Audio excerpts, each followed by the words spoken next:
Last Friday, the 15th of November, another statement was released by a public relations officer of the State Security Service, in which justifications were offered for the continued illegal detention of what they referred to as notable Nigerians, with the names of Sheikh Ibrahim El-zakzaky, Colonel Sambo Dasuki, and Omoyele Sowore were specifically mentioned. The claim is that the SSS runs what can be best described as five-star level of accommodations of international standards for its illegally detained detainees at the detainees' explicit request. Detention centers that are preferable to all forms of correctional centers designed to host alleged criminals.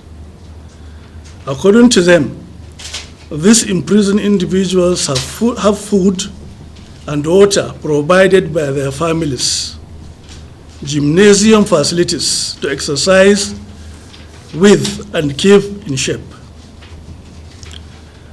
The facilities provide access to people and phones for communication, daily newspapers, and television to remain up to date,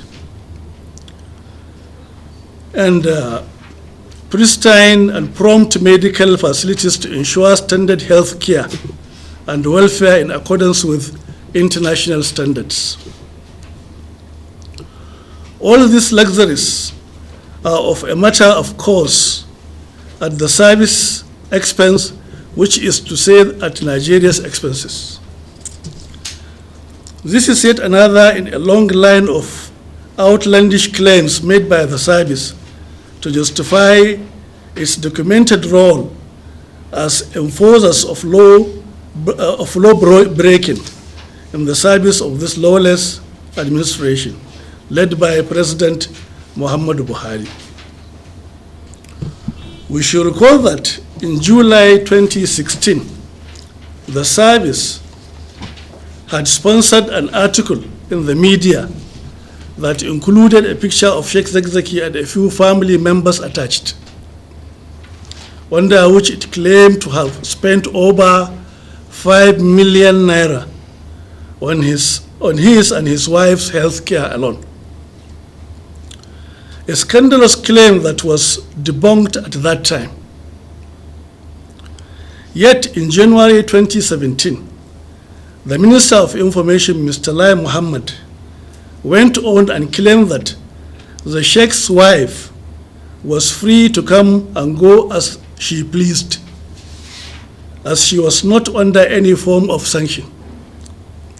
Later, this same minister asserted that the federal government was facing challenges finding a location within all the land mass of Nigeria where the local communities were willing to have a neighbor such as El-zakzaky. Having allegedly failed to find a suitable neighborhood in which to build a house, Sheikh El-zakzaky, his wife, and those with them were later forcibly transported from an SSS detention center to a house in Kaduna, where they continue to be detained to this day.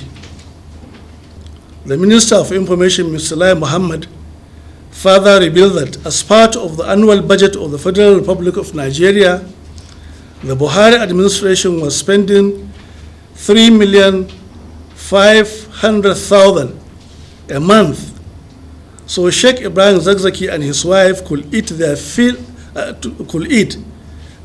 of whatever they wanted.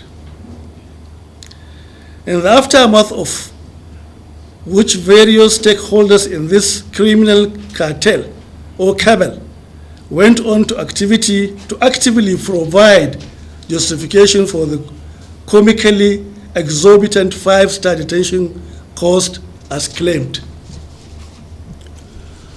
No phone contact has been had with Sheikh El-zakzaky since their return from the aborted medical trip in India. Sheikh Ibrahim El-zakzaky receives no daily newspapers of any kind at any time, regularly or irregularly. With certainty, I can say that the last time he saw a functional television screen was in his house in December 2015, before it was attacked and demolished by the 1st Division of the Nigerian Army. As for the gymnasium, India, the Ninya cikin mutuwar kowa din wanda ya zama kuma India aka same su shirya makirci na alaka.